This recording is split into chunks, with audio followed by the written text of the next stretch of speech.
positionner les mains en face du centre, comme ceci. Voilà. On essaye de bien déposer ses épaules et on va chercher du volume. Donc on va utiliser la lenteur, hein. Cette lenteur nous permet de prendre conscience de ce qui se passe. C'est pour ça qu'on travaille lentement. Puis on va faire grandir les bras comme un gros ballon qui se gonfle. Et en même temps, je vais pousser sur ma chaise, étirer mon corps. Voilà, c'est très très bien. À travers l'activité de Qigong, on va avoir des bénéfices sur l'image de soi, sur l'identité de soi, se réapproprier son corps. Ça vient renforcer une identité qui a été mise à mal par la maladie.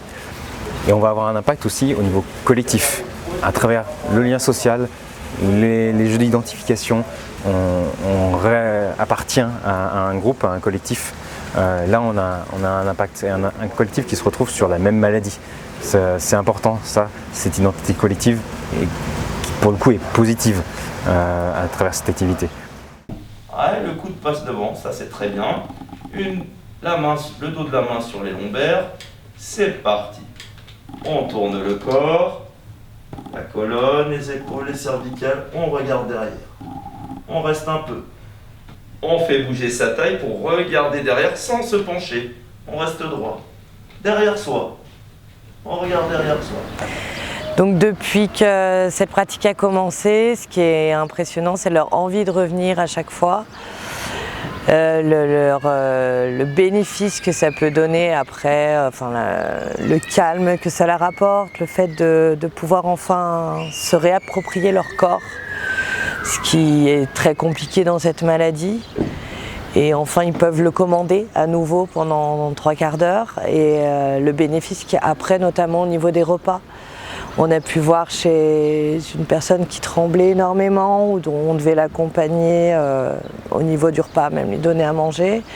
Et après ces séances, les tremblements se sont apaisés. Et il a pu se débrouiller enfin seul pour manger. Et ça, c'est juste que du bonheur, quoi. Après, effectivement, on voit qu'au niveau de la respiration, du calme, la sérénité, et au niveau de la parole, on sait qu'avec cette maladie, la voix a tendance à vraiment diminuer. Et ils arrivent à beaucoup mieux s'exprimer, ils sont beaucoup plus sereins, les gestes sont plus amples. C'est vrai qu'on a vu un vrai bénéfice depuis ces 3 années qu'on a commencé cette pratique. On avait quand même pas mal d'appréhension au départ, hein, que ce soit pour nous et pour les personnes qui sont des pratiques récentes aujourd'hui. Et ils s'y sont faits, tout comme nous, et c'est vrai que c'est que du bonheur, quoi, pour l'instant. Eh ben, ça me fait du bien, ça me soulage. Et puis, ça me fait des relaxations. Ça me relâche.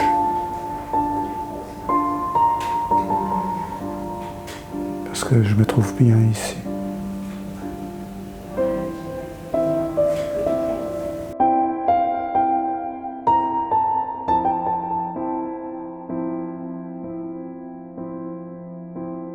Donc le Qigong, c'est une activité qui est vraiment adaptée aux personnes qui sont atteintes de la maladie de Parkinson. Donc les mouvements proposés sont des mouvements lents et coordonnés et qui sont adaptés à leur capacité et à leur rythme. Effectivement, nous en tant que professionnels, on remarque vraiment les effets positifs de cette activité. En effet, les personnes sont beaucoup plus détendues, plus apaisées, leur rigidité diminue et leur difficulté à se mobiliser s'atténue. Et à cela s'ajoute effectivement le lien social dans le fait de pratiquer une activité en groupe.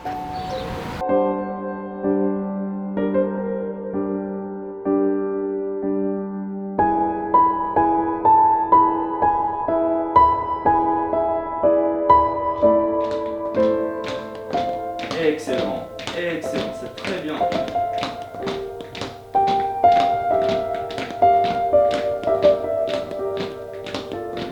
peu.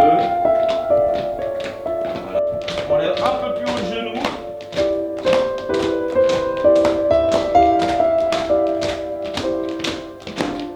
Et on relâche.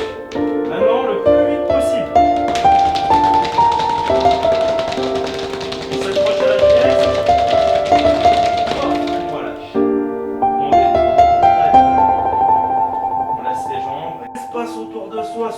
silencieux les yeux, on y va, on y va, on y va, on y va. Oh, relâche. Dernière fois, en angle. On étire sur le côté. Ouais, c'est ça, bien grand, bien grand, bien grand, bien grand. C'est bien, c'est bien, c'est bien, c'est bien, on y va, on y va. On relâche. Et l'autre côté. La lenteur des mouvements, la fluidité, la concentration, le travail de l'équilibre que requiert cette activité participent à la prévention des chutes, à l'amélioration de la mobilité et également à la restauration de la confiance en soi pour ces personnes. Et cette activité permet également aux personnes qui souffrent de cette maladie, il faut le dire invalidante, de retrouver une certaine dignité et surtout de se sentir exister. J'ai donc élaboré une méthode de Qigong en fonction des difficultés rencontrées pour ces malades de Parkinson. Cette méthode se divise en 3 parties. La première, c'est donc mobiliser le tronc et solliciter les muscles associés à la respiration. Parce que la maladie de Parkinson, petit à petit, fige cette partie du corps. La deuxième, c'est le développement de la motricité des jambes. Même en position assise, on peut réaliser ce type d'exercice.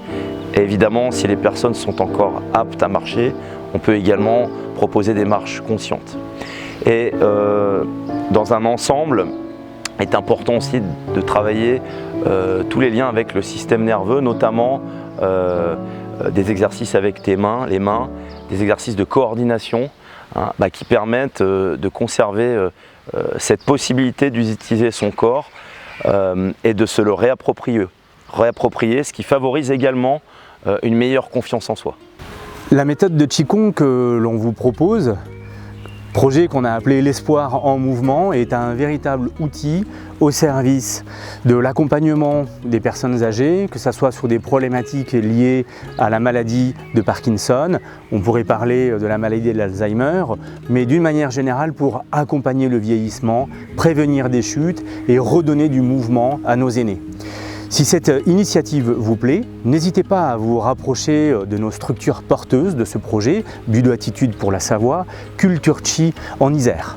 Nous aurons un grand plaisir à transmettre ces connaissances, cette méthode de manière tout à fait accessible à l'intention du personnel d'établissements spécialisés comme des EHPAD, des aidants ou toute personne qui se sente intéressée, motivée pour faire en sorte que cet outil se mette au service des personnes âgées.